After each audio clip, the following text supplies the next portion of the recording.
Jamie read from Psalm 133 a moment ago how very good and pleasant it is when kindred live together in unity. Good and pleasant. I like the sounds of that, don't you? Living together in unity. That sounds pretty good too, doesn't it? I think it sounds so good to us because we live in some pretty contentious times.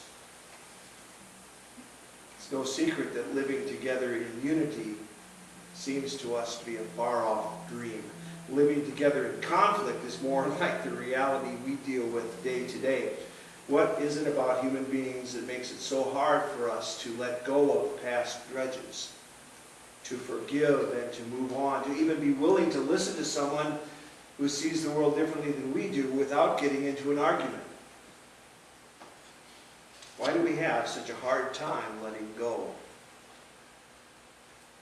A friend of mine from my youth opened up a group on Facebook recently called "If You Grew Up and Walk On, You Remember ... And in just over 2 days, the site had over 1,000 hits, which is kind of remarkable since Walk On only has 3,000 people in the town. It was fun to read some of the comments. Some brought back memories of stores and shops long ago closed and forgotten, like Pete's Place, where you could go and get bags of penny candy and huge soft-serve ice cream cones for a dime. Some comments actually recalled annual celebrations and parades that are no longer taking place. But some of the comments opened up some old wounds and some sad and hurtful events were lifted up as well. We have a hard time letting go. In a couple of weeks, I'll be taking a trip back to Walk On for my 40-year high school class reunion. I know it doesn't seem like it should be that way. We get together every 5 years, and so far I haven't missed one reunion. And for the most part, we have a pretty good time together. But every once in a while, someone will say something that opens up an old wound or a disagreement from way back when. Usually takes place at that time later in the evening when the beverage is a bit stronger than Dr. Pepper have been imbibed by others. And it's real clear, real quick, that we have a hard time letting go of some things. When I was a member of the Kiwanis Club in South Dakota, our group had a tradition called the Happy Dollar. And the idea was to give $1 to the fund to celebrate a joy in your life, a reason to be happy on that day. Usually it was a birthday or an anniversary or some event like that. But I remember one day an older member, a veteran of the war in the Pacific, gave $1 because the little man in the white horse was dead. And he was referring to the death of Emperor Hirohito of Japan. The war had ended over 50 years ago, but he was having a hard time letting that go. Our wish that kindred could live together in unity is sidetracked, I think, because we have such a hard time letting go. So I guess that once again we have a lot in common with the disciples of Jesus, because they have a hard time letting go as well. In the past few weeks, we've read that the disciples had a hard time letting go to believe that with God all things are possible, as Jesus fed more than 5,000 people with a few fish and a few loaves and had food left over to spare. Peter had a hard time letting go of his fear as he sank trying to walk toward Jesus on the waves. Jesus immediately reached out and saved him.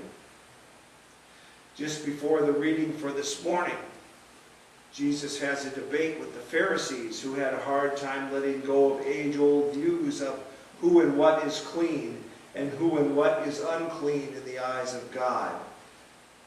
And Jesus ends the teaching by saying it is not what goes into the mouth that defiles a person, but what comes out of the mouth that defiles. They had a hard time letting go. So Matthew this morning says that Jesus left that place and went away to the district of Tyre and Sidon. Jesus was heading into enemy territory, a place where a Jewish rabbi would stand out like a sore thumb. And Matthew says that a Canaanite woman from that region came out and started shouting. We know that the readers of Matthew's record of the life of Jesus were mainly Jewish believers. And we know that the whole point of his gospel is to try and convince the reader that Jesus really is the Messiah that the Jews have been looking for. So we can naturally assume that Matthew knew the mind of his reader pretty well. And when the person read this account, the reader would know that folks from Tyre and Sidon had not been referred to as Canaanites for centuries.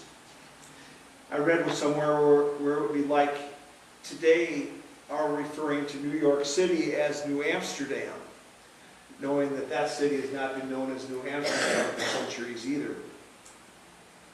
But in the mind of the Jew in Israel in Jesus' day, Canaan still stood for someone who was an outsider, who was an enemy of God and God's chosen people. So Matthew is trying to set the scene here that not only was Jesus going out of his safe zone into a forbidden territory, but that he was also making contact with folks who were seen as outsiders, who were seen as enemies, not worthy of what God had to offer. They had a hard time letting him go.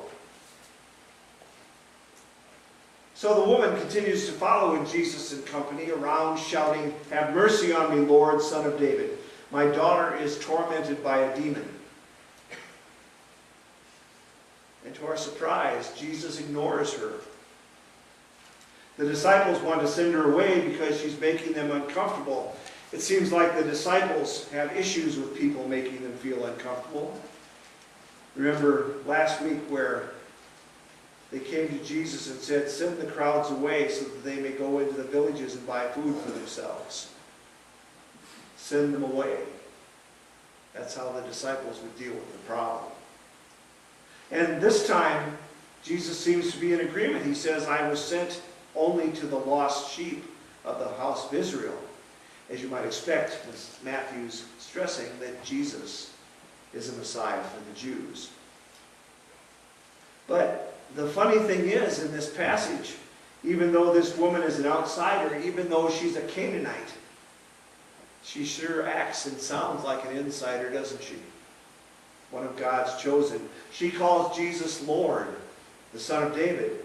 She uses Jewish prayer language, "Have mercy on me." Could it be that what comes out of the mouth could not only defile, but also save? At first, it doesn't seem like it. When she asks Jesus for help, he gives the woman a response that startles us. At least it startles me. He says, "It's not fair to take the children's food and throw it to the dogs." It's not fair to take the children's food and throw it to the dogs. Did Jesus actually mean to call this woman a dog? You'd be amazed, or maybe you wouldn't be amazed, at the amount of material that's been written trying to figure out what Jesus is talking about here. Was he trying to make a point? Was he teasing the woman just to see how she would react?